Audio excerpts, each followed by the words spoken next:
पागल खानी हंसी तरह लेके अपना दिल में सबसे किनारा बैठी भरल महफिल में।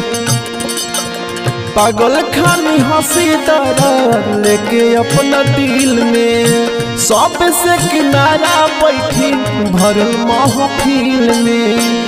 होखते अकेले आंसू अखिया में आ जाला, होखते अकेले आंसू अखिया में आ जाला।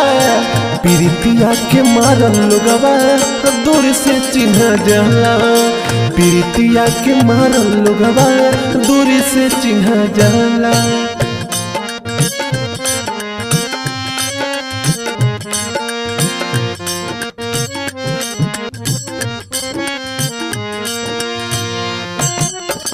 करता जुलुम रउआ अब खुलिया में जी सही भदरद के हुकी दिहल जाला राम जी।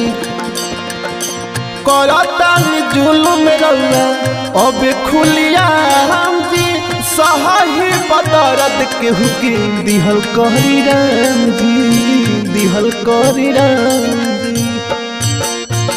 देहिया के मांस चिंता फिक्र में सुखा जाला, देहिया के मांस चिंता फिक्र में सुखा जाला।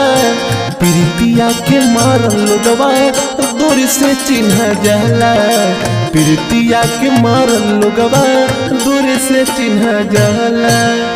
प्रीतिया के मारल लोगवा दूर से चिन्ह जाला।